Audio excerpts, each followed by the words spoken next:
Hello. So finally आम्ही घरी आलेलो आहोत. आमचं लग्न मस्त पार पडलंय आणि खूप आम्ही सगळ्यांनी खूप धमाल मस्ती केली आहे. लग्नातले हे सगळे कार्यक्रम अगदी ग्रहमकापासून सीमान पूजन, मेहंदी, एंगेजमेंट सगळ्या कार्यक्रमांमध्ये आम्ही धमाल केली आहे. पण थोडंसं चुकल्यासारखं सुद्धा वाटतंय. मिक्स्ड इमोशन्स आहेत, कारण अमूसुद्धा तिच्या सासरी गेली आहे आणि आम्हीसुद्धा इतके दिवस सगळेजण एकत्र होतो आणि आता प्रत्येकजण प्रत्येकाच्या घरी गेलं आहे. सो असे सगळे मिक्स्ड इमोशन्स आहेत. राऊत तर खरं मगाशीच झोपलाय. त्यालासुद्धा जरी काही कळत नसलं तरी एक असतं की तो सुद्धा इतके दिवस त्याचे लहान बहीण भाऊ आले होते, त्यांच्याबरोबर एन्जॉय करत होता. सो राऊत तर मगाशीच झोपलाय आणि जरी ही सगळी मजा आम्ही केलेली असली तरी या घाई गडबडीमध्ये खूप दमायला झालंय. सो थोडासा आरामसुद्धा करायचा आहे आणि बाकी उद्यापासून सगळ्यांचं रुटीन सुरू होणार आहे. माझं सुद्धा रुटीन सुरू होणार आहे. अनैसा संडे आहे आणि खरं तर इतके दिवस आता मी इथे नव्हते, बाबांकडे राहायला गेले होते. सो जरा घरावर हात फिरवायचा म्हणतेय.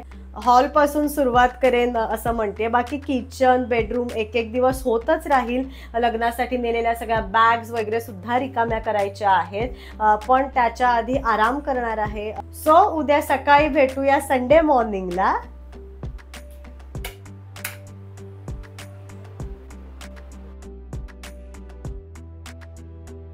हॅलो. सो संडे मॉर्निंग झालेली आहे आणि छान आराम झाला. कारण कितीही म्हटलं तरी लग्न घर असू दे किंवा काही आपल्याकडे कार्यक्रम असू दे, दगदग फार होते आणि दमायला सुद्धा होतंच. आम्हाला सुद्धा झालं होतं, पण काल छान झोप झाली आमची, जरा फ्रेश वाटते. थोडासा हँगओव्हर तरी अजून आहे, कारण एकदम अचानक आपण परत सगळं सोडून आपल्या वेगळ्या रुटीनमध्ये आलेलो असतो. आणि तसंच माझं सुद्धा रुटीन आज सुरू झालं आहे खरं तर. आणि आत्ता मस्त मी उठली आहे, छान आधी फ्रेश होते आणि गरम गरम चहा करणार आहे. सो पटकन फ्रेश होते आधी. आणि एक बरं झालं की लग्न सॅटर्डेला होतं, त्याच्यामुळे जरा हा एक संडेचा दिवस सगळ्यांना जरा एकदम, कारण आपण त्या झोनमधनं बाहेर येऊ शकत नाही, त्याच्यामुळे हा जरा संडे आज निवांत प्रत्येकाचं रुटीन सेट होईल. सो जरा एक ते बरं झालं आहे की सॅटर्डेला लग्न होतं, कारण एकदम हेक्टिक रुटीन सुरू करणं या झोनमधनं लग्नाच्या कार्यक्रमातून जरा कठीणच असतं. आणि लगेच आपला मूडसुद्धा तो त्यात स्विच होत नाही, कारण अजून आपल्याला तो हँगओव्हर असतो. सो छान संडे आहे. मी पटकन आता चहा ठेवून घेते आधी. आणि काल जसं मी रात्री सांगितलं की आज जरा मला डस्टिंग वगैरे करायचं आहे, घर आवरायचं आहे, कारण गेले 4-5 दिवस मी बाबांकडे होते आणि आईसुद्धा जरी असली तरी आई इकडनं लग्नासाठी तिथेच येत होती. सो सगळं जे पटापट हाताला येईल अशा गोष्टी सगळ्या ठेवल्या गेल्यात आणि माझ्या साड्या बिड्या तर सगळ्या इकडूनच्या तिकडे झाल्यात. ते सगळं आज आवरायचं आहे. जास्त तर काही आत्ता आवरलं जाणार नाही, कारण मी सुद्धा दमले आहे, पण तरी बेसिक थोडंसं रुटीन स्टार्ट झालंय. आणि उद्यापासून राऊची एक्झाम सुद्धा आहे. सो ते सगळं मला आवरायचं आहे, पण पहिले मस्त चहा पिऊन घेते. आणि अजून एक गोष्ट मला तुमच्याबरोबर शेअर करायची आहे की हा लग्न सोहळा जेवढा आम्ही एन्जॉय केलाय तितकाच तुम्ही सुद्धा तो आमच्याबरोबर एन्जॉय केलाय, हे मला तुमच्या कमेंट्सवरनं, लाईक्सवरनं नक्कीच कळत होतं.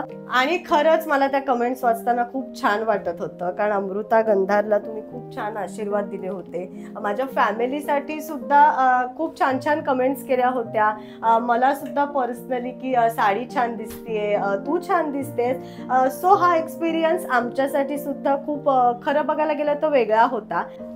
आणि खरंच हा सगळा एक्सपिरियन्स आमच्यासाठी सुद्धा खूप वेगळा होता, कारण आम्ही व्लॉगिंग सुरू केल्यापासून असं फॅमिली फंक्शन किंवा आउटडोअर शूटिंग तसं काही झालं नव्हतं. गोवा हे एक आउटडोअर झालं होतं, पण असं कलरफुल इव्हेंट किंवा एवढी सगळी घरातली माणसं आहेत आणि त्यांना कॅप्चर करणं किंवा प्रत्येक विधी, प्रत्येक इमोशन्स, ती एन्जॉयमेंट कॅप्चर करणं, हे शूटिंगच्या दृष्टिकोनातून पुष्करसाठी सुद्धा नवीन होतं आणि मला सुद्धा ते प्रेझेंट करायला नवीन होतं. पण ह्या शूटिंगमध्ये सुद्धा हे 4 दिवस आम्ही खूप एन्जॉय आणि धमाल मस्ती केली आहे.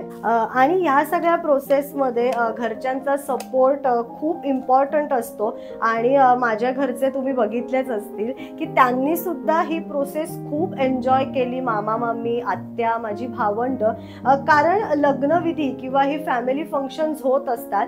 पण मज्जा आम्हाला अशी आली की आम्ही जे शूट करत होतो ना ते त्यांच्यासाठी सुद्धा नवीन होतं. त्याच्यामुळे प्रत्येक जण इन डिटेल सगळं असं छान एन्जॉय करत होतं. किंवा जर काही राहिलं तर प्रत्येक जण पुष्करला येऊन म्हणायचं, पुष्कर हे कॅप्चर करायचं राहिलंय किंवा तू हे कॅप्चर करू शकतो, किंवा तितक्याच उत्साहाने पुष्कर मला बोलायचंय किंवा मला सुद्धा काहीतरी सांगायचंय असं स्वतःहून म्हणत होते.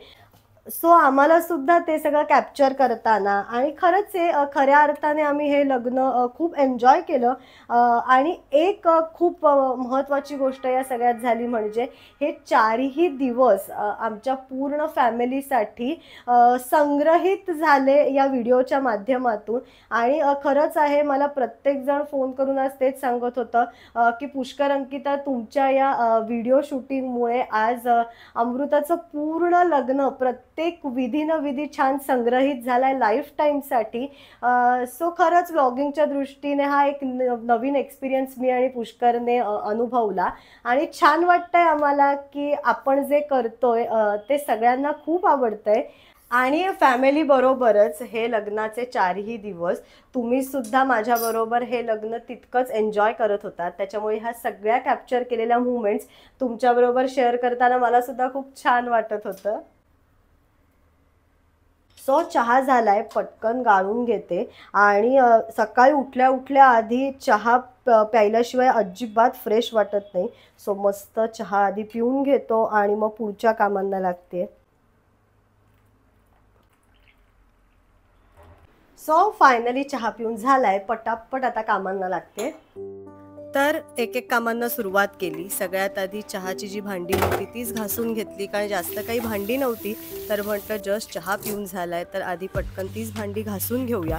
नंतर जरा ओटा क्लीन करून ठेवला आणि 4-5 दिवस आम्ही लग्नासाठी बाबांकडे गेलो होतो. तेव्हाच आमच्या दादांनी सामान आणून ठेवलं होतं. सो म्हटलं ते सुद्धा लावायचं आहे. तर सगळ्यात आधी सामान सगळं पटापट डब्यामध्ये भरून घेतलं. लाल तिखट वगैरे सुद्धा काढून घ्यायचं होतं, ते सगळं पटापट डब्यांमध्ये भरलं. लग्नामुळे 4-5 दिवस इतके कपडे झाले होते आणि घरी सुद्धा नव्हते, त्याच्यामुळे कपडे सुद्धा भरपूर धुवायला होते. आदल्या दिवशीच रात्री एक घाणा वाळत घातला होता, पण एक घाणा मशीनला लावायचा होता, तर मशीन सुद्धा लावून घेतलं. जे वाळत घातलेले कपडे होते ते पटापट काढून त्याच्या घड्या करून घेतल्या.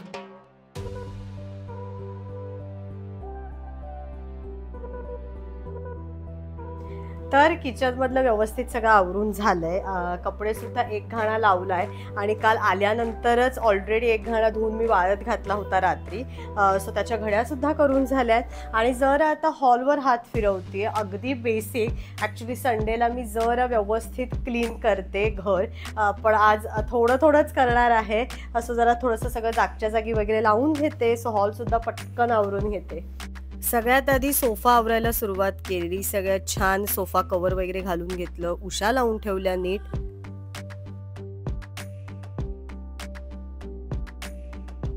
आणि मग सुरुवात केली ती म्हणजे डस्टिंगला. जरा टीव्ही कॅबिनेटवरनं छान एक ब्रश फिरवून घेतला, टीव्हीवरनं ब्रश फिरवून घेतला. राऊची खेळणी होती 4-5 दिवस, ती सुद्धा वापरली नव्हती, सो ती सुद्धा क्लीन करून घेतली. टीपॉयवरती एक ब्रश फिरवून घेतला. राऊ काय करतोय? Good morning. Good morning. Fresh झालास का तू? सो अशी माझी एक एक कामं सुरू आहेत. हॉलसुद्धा व्यवस्थित आवरून ठेवला आहे. एकत्र जरा केर लादी वगैरे करून घेईन. आणि संडे आहे, सो आज जरा तरी आरामच करणार आहे. आणि बाकी आता जेवण वगैरे तर आहेच. संध्याकाळी परत म्हणतोय की जरा एक बाहेर फेरफटका मारून येऊ, थोडासा चेंज. 4-5 दिवसातला जरा मूड चेंज करायला. बाकी एक एक कामं माझी पटापट करते. उद्यापासून रुटीन सुरू होणार आहे परत. सो संध्याकाळी त्याचीसुद्धा सगळी तयारी करायची आहे. जसं तुम्हाला माझ्या आधीच्या व्लॉग्समध्ये तुम्ही बघितलं असेल, राऊची उद्यापासून एक्झाम आहे, रायटिंग पेपर आहे, त्याचासुद्धा अभ्यास घ्यायचा आहे. आणि गेले 4-5 दिवस इथे नव्हते, सो परत जरा भाजी आणायची आहे, अंडी वगैरे सुद्धा आणायची आहेत. तर ती सगळं कामं जरा संध्याकाळी करू असं म्हणते. आणि थोडंसं म्हणते की एक बाबांकडे सुद्धा परत फेरी मारेन, कारण कसं काल लग्न झाल्यानंतर प्रत्येकजणच प्रत्येकाच्या घरी गेलं, सो त्यांना जरा सगळं घर रिकामं झाल्यासारखं वाटतंय. सो म्हटलं एक संध्याकाळी त्यांच्याकडे सुद्धा फेरी मारून येऊया. सो असे प्लॅन्स आहेत. लेट सी कसं काय होतंय ते, पण आधी पटकन घर आवरून घेते. सो अशा प्रकारे अमूचं लग्न झालेलं आहे आणि मी सुद्धा बॅक टू रुटीन आलेले आहे. उद्यापासून वीकची सुरुवात होणार आहे, मंडे आहे. सो भेटूया माझ्या नेक्स्ट व्लॉगमध्ये. See you again.